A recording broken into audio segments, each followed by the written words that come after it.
Hello दोस्तों, मैं तुषार लेकर आया हूं एक संस्मरण लघु कथा के रूप में जिसका शीर्षक है बुढ़ापे का बचपना। हमारे प्यारे बाबा जी यानी ग्रैंडफादर, जिनकी आयु लगभग 84 या 85 वर्ष की होगी, जिस समय मैं लगभग 15 वर्ष का था। मुझे याद पड़ता है समय यही जून जुलाई का रहा होगा। दुबले पतले अपेक्षाकृत तेज चलने वाले मेरे बाबा जी हाथ में छड़ी लिए, जिसका दिखावट से ज्यादा कोई उपयोग न था।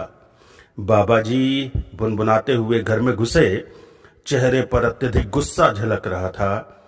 मेरे 2-3 बार पूछने पर कि क्या हुआ, तीसरी बार में उनका मुंह खुला, क्रोध की अधिकता से कंपित स्वर, ये साला अपने आप को समझता क्या है। अब मेरा स्वाभाविक प्रश्न, कौन? बाबा जी। ससुरा दिमाग खराब कर दी सवेरे सवेरे। इतने में दादी ने बीच में टोका, बुढ़ऊ कहीं युद्ध करके आए हैं। बाबा जी, तुम अपनी टर टर बंद रखो। दादी, काहे? तुम भगत सिंह बने ही उम्र में झगड़ा करत फिरो, उछरे उछरे घूमो और कोई कुछ बोलिबो ना करे। बाबा जी क्रोधवश मुट्ठियां भींचे हुए, तू ही अपनी चोच बंद रखती है कि ना है? जब देखो बकर बकर। अब दादी का उत्तर, ना रखबा, तुमरे बाप का दिया खाई थे का? हमरा लड़कवा कमावत है, वही का दिया खाई थे। अब बाबा जी, और नाय, फूल फूल कुप्पा जैसी ऐसे न हुई गई हो, तुमरे मैके माँ तो दरवाजे पर जैसे गैया बंधती रहे।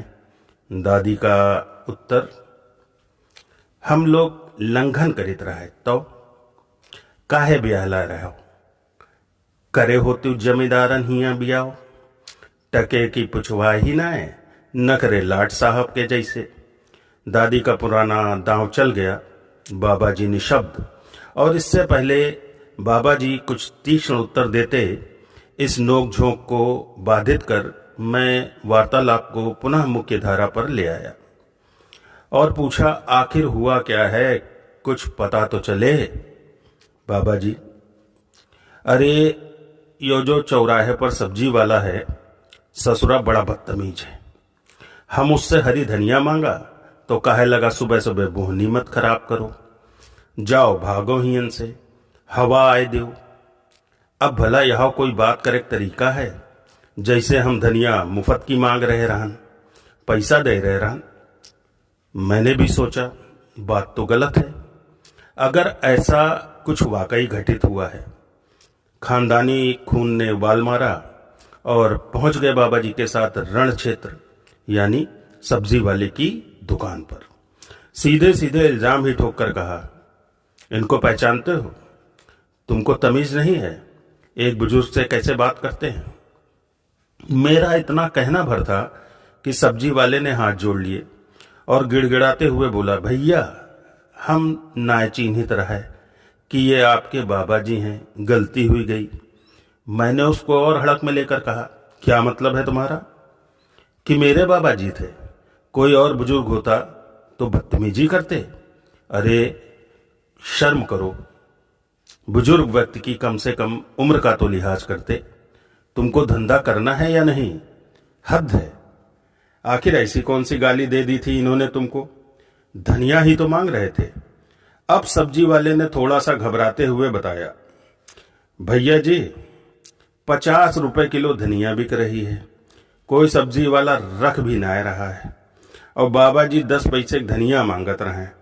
जब मना किया तो धिक्काए लगे। अब लज्जित होने की बारी मेरी थी। इससे पहले सड़क पर चलने वाले अन्य लोग रुक कर मजा लेने लगते और बिना बात रायचंद बनते।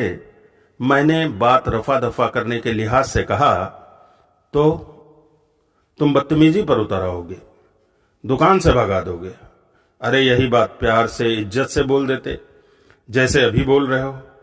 कान खोल के सुन लो, आज के बाद कोई भी इंसान हो, बात तमीज से करना, समझे? सब्जी वाला बोला, जी भैया, गलती हुई गई। बाबा जी माफी, बाबा जी की प्रतिक्रिया देखे बगैर मैंने बाबा जी का हाथ थामा और घर वापस आ गया। बात आई गई हो गई थी, परंतु बाबा जी के चेहरे से संतुष्टि के भाव नदारद थे। अगले दिन सुबह सुबह 6 बजे के आसपास बाबा जी ने झिझोड़कर मुझे उठाया और मुस्कुराते हुए मेरी खटिया पर बैठ गए। अपने कुर्ते की दाहिनी जेब से एक बल्ब निकालकर मुझे दिया। इससे पहले कि मैं कुछ भी समझ पाता, तीक्ष्ण मुस्कुराहट के साथ बोले, अब पता चलेगा बच्चों को, दुकान का बल्ब निकाल लाए हैं। मैंने पूछा, किसका? बाबा जी उठकर जाने लगे और अचानक पलटकर बोले, सब्जी वाले का। 60 वाट का बल्ब हाथ में लिए थोड़ा सा मुंह खोले मैं बाबा जी का 1000 वाट की रोशनी से जगमगाता चेहरा अवाक होकर देख रहा था और मन ही मन बुढ़ापे के इस बचपने पर स्तब्ध था और मन ही मन बुढ़ापे के इस बचपने पर स्तब्ध था। धन्यवाद।